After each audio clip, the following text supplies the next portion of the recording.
Once upon a time, there were machines. Extremely big, huge musical machines, which took up entire walls of rooms. Today I'm standing here with this wireless controller that fits in my hand that allows me to create and control music in a way that is certainly innovative. Today you saw the Ruler 3 take on the challenge of putting together 3 orbits, 3 computers, and 3 musicians in order to write and perform music in real time using this controller as an instrument. Here in the Music Technology Innovation Program, we believe that the key to moving the industry forward is learning how to use this technology not just to control music, but how to create music. And so why the Orbit?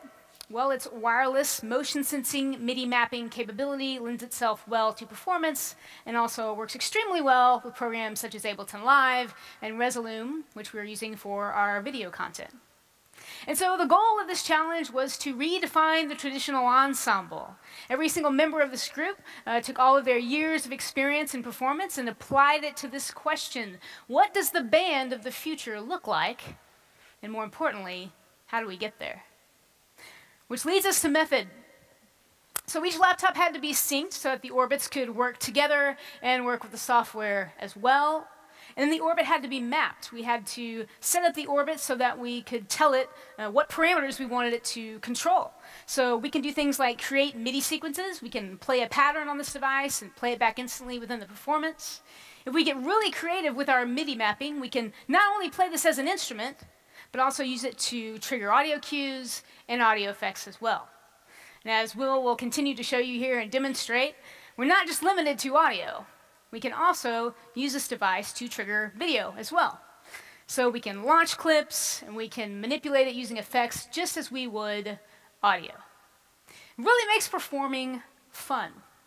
I remember my first experience with music technology was with this device right here, my Casio Tone MT40. I remember running home from school and I would play my Prince songs with my huge collection of drum loops, of which there were only 6. And I just remember having fun performing, and I remember looking at this device, looking at the Casio, thinking, what's next? And today, I'm looking at this device, I'm looking out at a sea of innovators, and I'm thinking, why can't we answer that question?